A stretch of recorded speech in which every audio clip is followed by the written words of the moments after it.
Hello, this is Daniel Mart, and today I'm going to be doing another review. This time around, I'm going to be doing a review for episode 20 of season 1 of The Flash, and it is called The Trap. So yeah, before I begin though, 10-second spoiler warning as usual for those that have yet to actually watch the episode and haven't already. Stop the video, go check it out, and then come back here and watch the rest of this review. 10-second spoiler warning as usual, starting now.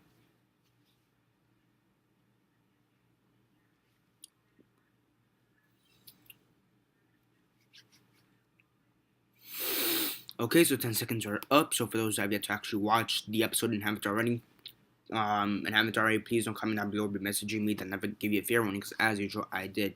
So yeah, as usual, quick synopsis, like in the 6, and then the rate.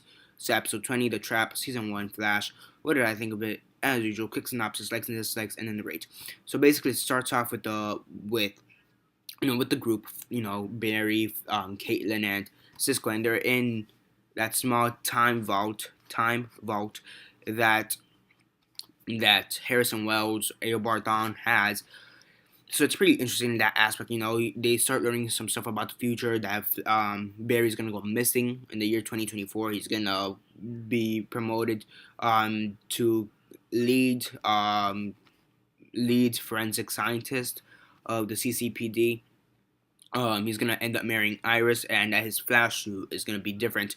It's kind of funny. Cisco makes this it's kind of a comedic scene, but he kind of says this statement. That looks pretty cool. He's like, wait, do we make the suit now red, a little bit brighter with the white insignia because we saw this, or because of another reason? He starts thinking, the paradox thing, which is actually a huge part right now.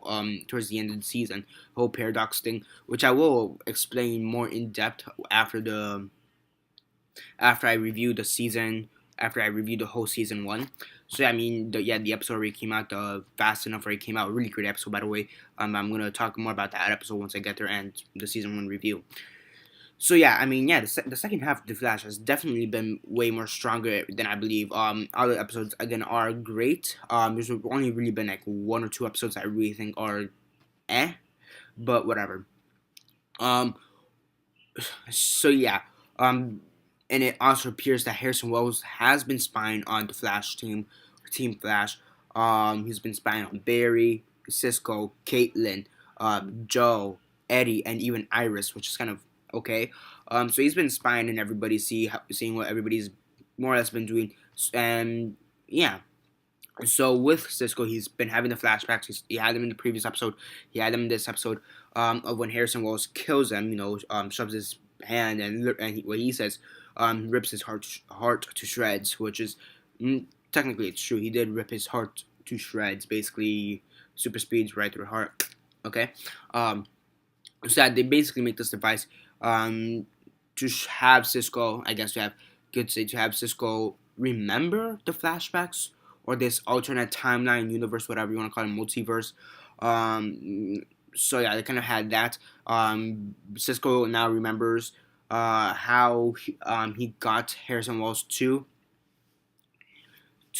kill him, I guess you could say, and that was a trap. And do the same things almost by verbatim to have Harrison Wells try to kill him, and then within that process, before he kills Cisco, Harrison Wells should confess to his crimes of killing Nora, and that's when theoretically he would have been arrested or whatever. They really didn't explain the plan all that well, in my opinion. Or either A, they just didn't explain all that well, or Barry made a plan, or he just didn't think it through that well, which could have been either or. Which is, in some aspects, it's good that it came from Barry and he didn't really think it out that well. But in another aspect, it's kind of lazy, I guess you could say. So yeah, Harrison Wells, he's too smart for this, so he just gets the villain from the previous episode, Everyman, and shoves him in here, and makes Everyman Hannibal Bates lets him touch him, and now he becomes Wells for like 10 minutes before he's shot down by West, Joe West, which was pretty funny at first. At first it was kind of a shock. It was kind of a shocker, one of the greatest villains comes to such an anticlimactic death, and this was before he turned back into his everyman appearance, I guess you could say. This is when he was still in Harrison Wells form. before he started shapeshifting to back to his regular form. It's like, oh my gosh, such an anticlimactic death. I mean, I thought it was gonna be a huge battle or something. And then he starts shapeshifting, and he's like, oh shit. And then he gets a phone call, not a phone call, like the megaphones Star Labs, the megaphones turn on and says, nice attempt at trying to kill me, but it's not gonna work. I'm gonna be a threat, basically, and that's it. Overall, really great episode, really exciting episode in my opinion. Because they're trying to trap Harrison Wells, and kind of from the start, I kind of knew they wouldn't be able to because he's just too smart. So when they killed him off, or when I thought they killed him off, I thought, first off, anticlimactic as all fuck. Second off, well, really, that was just it. And second off, I thought he'd be smarter, and then that happens.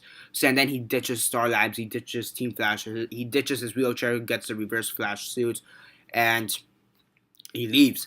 So that was pretty good. And yeah, now on to the next episode. So yeah, overall, really great episode in my opinion. Really strong episode. With the Flash, a little bit anticlimactic at times, but those quickly got climactic, if you know what I mean. They quickly reversed, but whatever. Really good episode. On a scale of 1 to 10, 1 being the worst, 10 being the best, and 6 being decent, I give it a 9 out of 10. Pretty great episode, my fantastic episode to say the least. And yeah, overall, that's basically it for this episode. Review, subscribe if you're not already subscribed. I do movie reviews, TV show reviews, and comic book reviews. Comment down below your thoughts on the episode. Like the video, share on Facebook, Twitter, MySpace, or whatever you guys prefer. And that's basically it for this review. This is Daniel Mart signing off.